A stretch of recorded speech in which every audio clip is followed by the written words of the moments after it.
What is going on, Sales Nation? Andrew here, the host of the Starting in Sales podcast. And today I'm coming at you with a very valuable episode. We are going to talk about some tips and tricks to reconnect with opportunities and prospects that were left in 2022.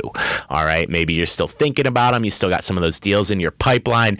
We're going to talk about how to reach out to those people, how to connect with them. What are some trigger points? What's a quick email you can send? Stuff like that. So let's get right into it. I feel like I'm beating a dead horse here, but guys, you should have a CRM. Fellas, ladies, you should have a client relationship manager. If you don't have one, Google why is a CRM important? Print that joint out and go put it on your boss's desk. You need a client relationship manager, guys. If you don't have one, your follow-up is sloppy, all right? It takes... Here's a statistic for you, all right? On average, only 2% of sales close after the first touch. A touch is a text, an email, a call, a DM, all right?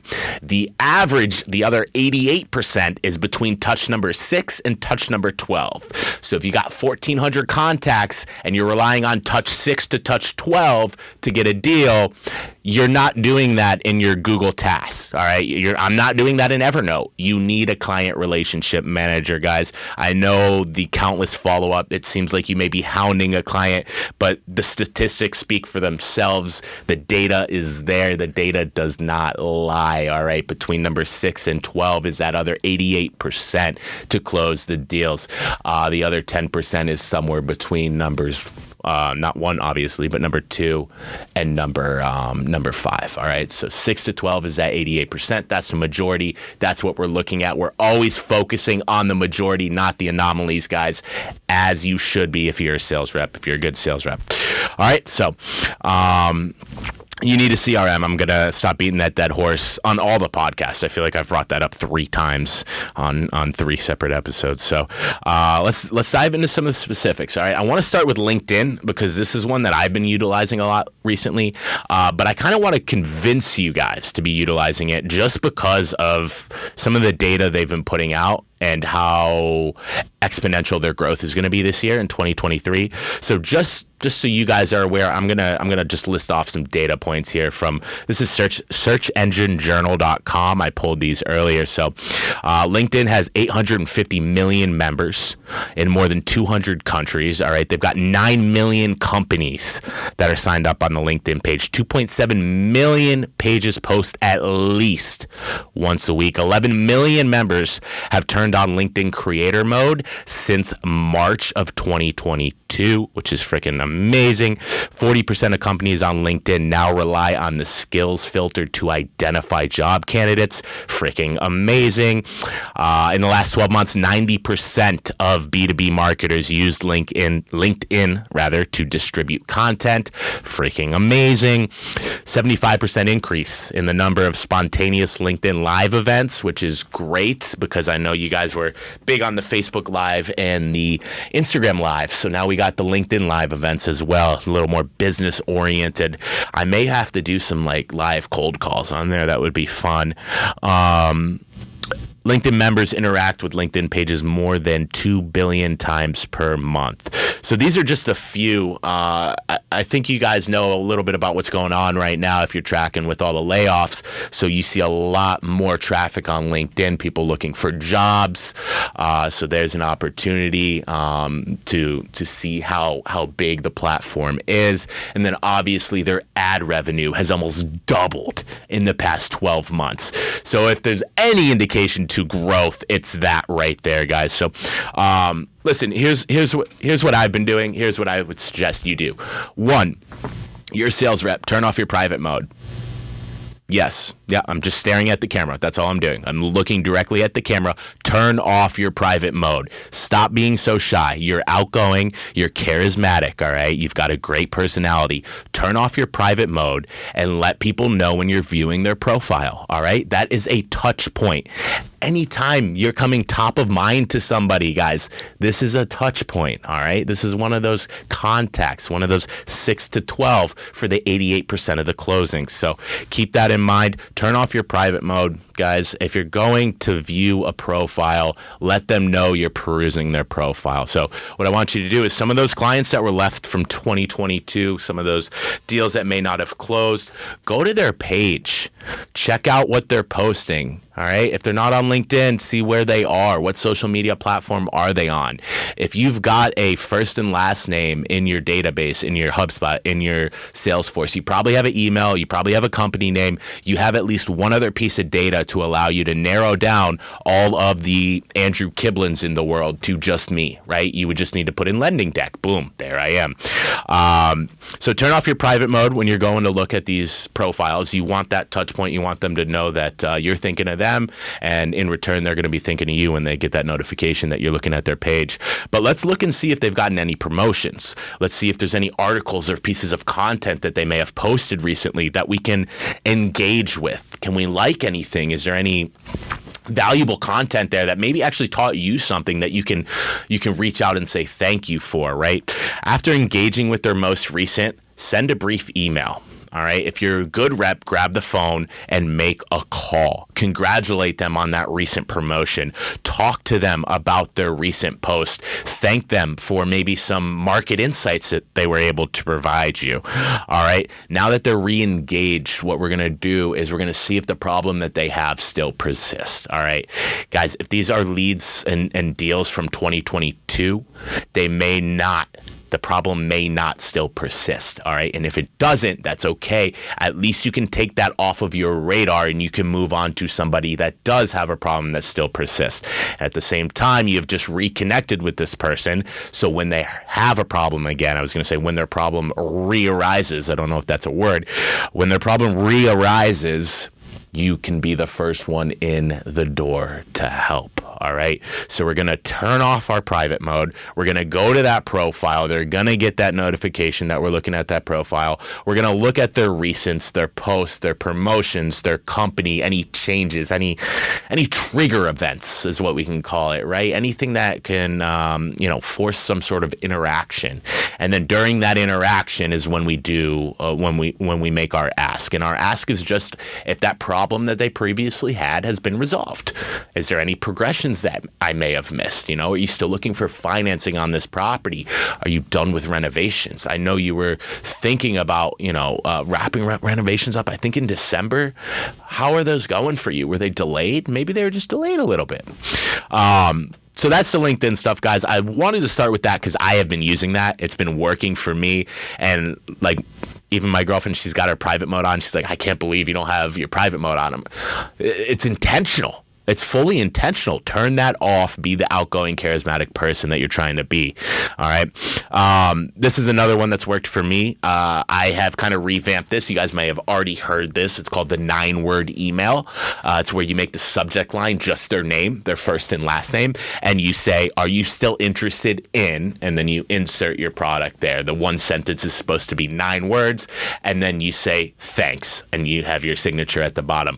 There's no introduction. It's just the first and last name in the subject line. Are you still interested in blank, whatever your product is? Thanks, signature. All right. This one works well because it's straight to the point. It's thorough. Usually someone's going to respond to you on their phone, right? Because it's a nice quick, it's almost like writing a text message, right? It's kind of like formatted like that. I changed this a little bit. My iteration of this is, should I take blank, all right, product or service? For me, it would be, should I take 123 Easy Street? I'm just giving you a property address. Should I take 123 Easy Street off my radar? All right. I can't tell you why, guys, but for some reason, the off my radar, it gets reciprocated back to me. So it's either no, you should keep this property on your radar, or yes, go ahead and take that off your radar. The moment I realized that same statement was being reciprocated back to me, I haven't changed it since then. It gets responses. Yes, keep this on your radar, or no, take this off your radar. It really is that simple. I know it seems like too short. Maybe it seems too good to be true.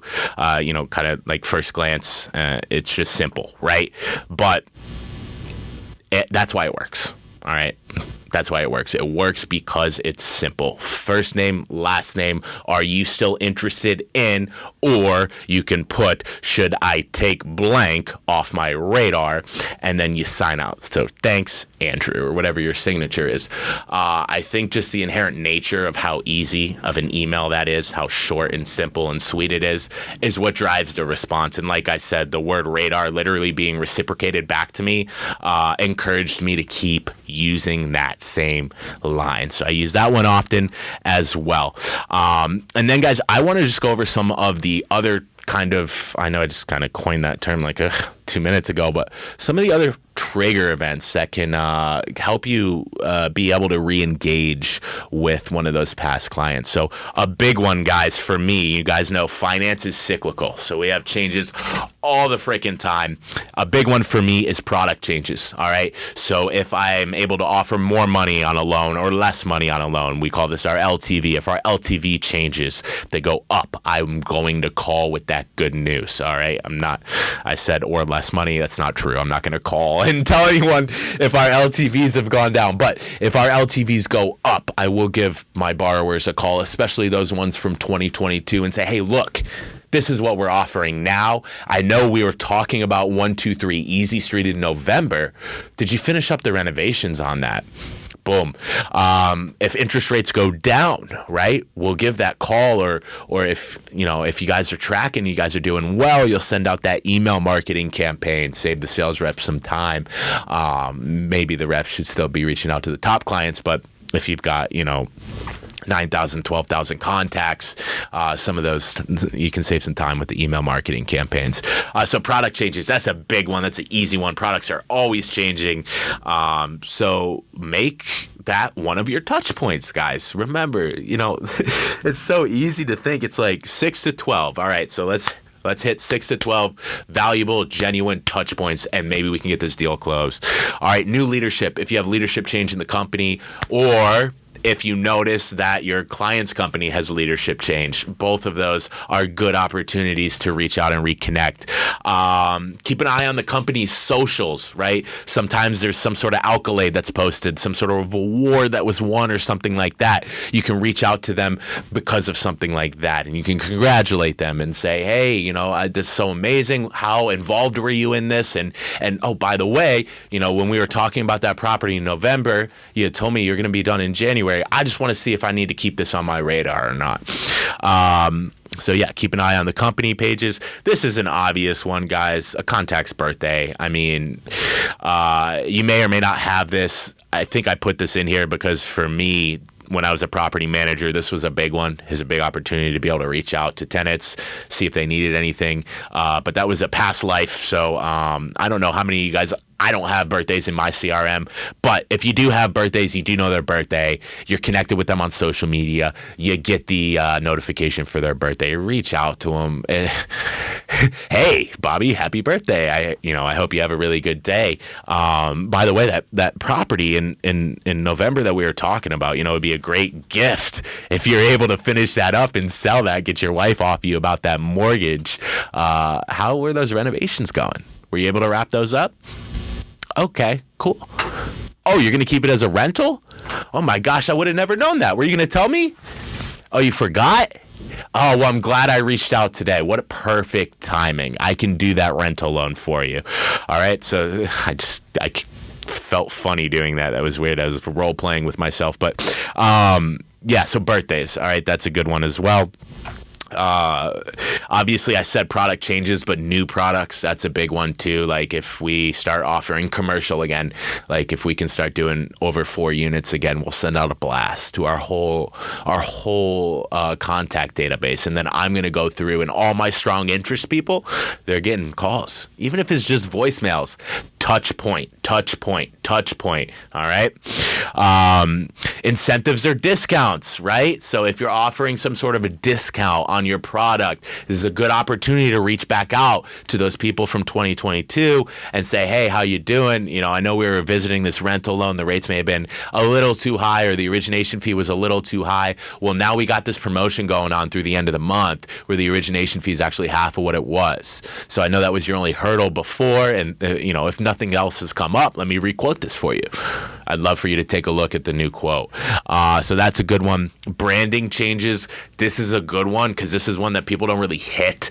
Like recently I noticed that one of my investors, they actually have a company, right? So they've got like 5 people that work for them. They've got like an acquisitions guy.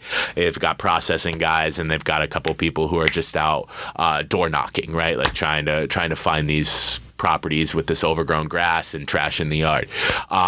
They changed their logo. I saw it posted on all the social medias. What did I do? I called them. Those colors are absolutely fire, man. Those are perfect. To be honest, I didn't even like your other one. You know, and he agreed with me. He's like, why do you think I changed it? I didn't even like it either. And then you re-engage that conversation. How's everything going? I haven't heard from you in a while. Yeah, I've been using all cash, man. There haven't been enough deals that I've had to actually leverage other people's capital. But the market's turning. We're getting to that point. Expect to hear from me in a week, in 2 weeks, in 3 weeks. All right. So that is another good way, and also kind of shows that you have like an eye for creativity. I think that guy really appreciated it. The logo looked like it had a ton of work put into it. I don't know shit about design, but hell, it looked good. I complimented him. I told him it looked good, and I re-engaged, right? Touch point. Location changes, guys, is a big one. I say this is a big one. I've never ran into it, but if your company has a location change, good touch point. If your borrower, I keep saying borrower, if your client's company has some sort of a location change, that is also a fantastic touch point, guys. So I'm sure there's a million more. These are some of the easy, quick, and basic ones that I really wanted to be able to hammer into y'all's head. That along with the 6 to 12, all right, for the other 80% of deals, all right. So it's nice if you're one of those people who gets lucky and you hit that 2%. I think we've all had that happen, right? I've got a deal after just one call.